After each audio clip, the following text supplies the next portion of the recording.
पालकी पर बैठा हुआ 4 कहार पालकी को उठाए हैं, कपिल महाराज के आश्रम में जा रहा है ज्ञान वार्ता करने के लिए। राज्य का मान है, राजा हूं इस बात का मान है। एक कहार बीमार हो गया, अस्वस्थ हो गया, उन्होंने कहा भाई देखो कोई अगर मिल जाए तो उसको ला करके लगा दो पालकी में। तो भरत जी चले आ रहे थे, तो भरत जी को पकड़ करके पालकी में लगा। भरत ने पालकी उठा। अब अभ्यास तो है नहीं पालकी लादने का, तो चलते हैं तो नजर नीची किए हैं कोई जीव जंतु मेरे पांव के नीचे ना आ जाए। पालकी हिलती है, बैलेंस बिगड़ता है तो राजा नाराज हो रहा है। राजा ने डांट लगाई, ठीक से चलो। देखने में बड़े स्वस्थ मोटे ताजे लगते हो, पालकी नहीं उठाई जाती, दंड दूंगा तुम्हें अगर ठीक से नहीं चलते। कथा विश्राम की ओर। एक महान संत हुए हैं हमारी भूमि में, भारत भूमि में, स्वामी अखंडानंद सरस्वती, नाम सुना होगा, स्वर्गवासी हो गए। स्वामी अखंडानंद सरस्वती भागवतामृत नाम के ग्रंथ में उनके प्रवचनों का संकलन है। वो कहते हैं कि ये जो हिरण है, ये जो राजा भरत थे, तो राजा भरत हिरण का ध्यान करते करते हिरण बन गए। ध्यान दीजिए, यहाँ नहीं लिखा जहां मैं पढ़ रहा हूं, क्योंकि मैं भारत चरित्र बोल रहा हूं और इस जगह पे नहीं लिखी ये बात। अखंडानंद सरस्वती के वचन में बता रहा हूं, संत के वचन। तो जो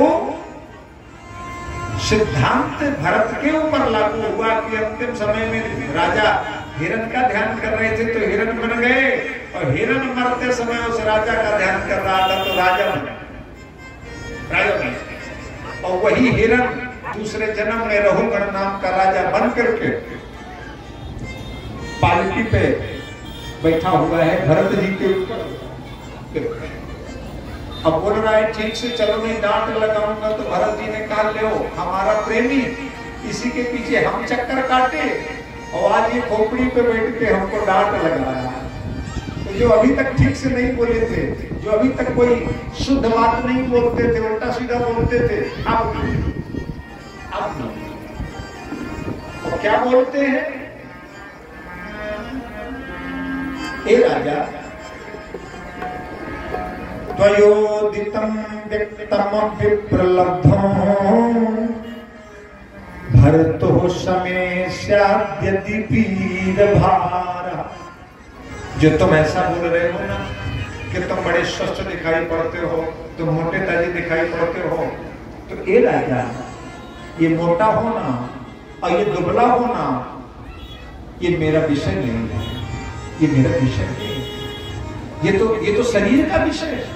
शरीर मोटा हो जाता है, शरीर दुबला हो जाता है, शरीर बूढ़ा हो जाता है, शरीर नौजवान लगता है। मैं शरीर नहीं हूं। स्थौल्यम कार्श्याधय आधयश्च क्षत्रड भयम कलिदीक्षा जराचा।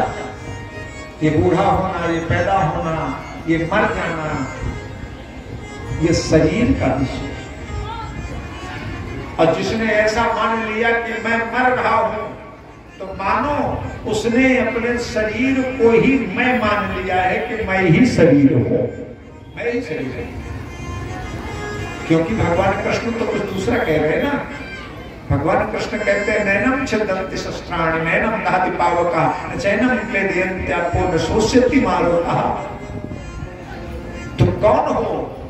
तुम ईश्वर के अंश हो, तुम नष्ट होने वाले नहीं हो, तुम्हें आग जला नहीं सकती, तुम्हें हवा सुखा नहीं सकती, तुम्हें पानी गीला नहीं कर सकता। तुम हो, तुम्हें शरीर में हो, शरीर तुम नहीं हो। इसलिए लोग बोलते हैं, अनजाने में बोलते हैं, ये मेरी आंख है, ये मेरे कान है, ये मेरा मुख है, ये मेरे हाथ पांव है। कोई नहीं कहता कि मैं ही हाथ हूं, मैं ही पेट हूं, कोई नहीं। सब लोग बोलते हैं मेरा है, मेरा है। अर्थात मैं शरीर नहीं हूं, ये जानते हुए भी मैं ही शरीर हूं ये मान लिया। शरीर गया सो हम भी गए। और शास्त्रों में पुनर्जन्म का सिद्धांत है, अगर शरीर नष्ट हो जाता तो पुनर्जन्म किस बात का, दूसरा जन्म कैसे मिलता। आत्मा दूसरा जन्म प्राप्त करती है, अपने कर्म विपाक के अनुसार दूसरा जन्म प्राप्त होता है। इस बात के कई प्रमाण समाज में पाए जाते हैं। कई किसी सज्जन ने मुझे बताया था, सन 2012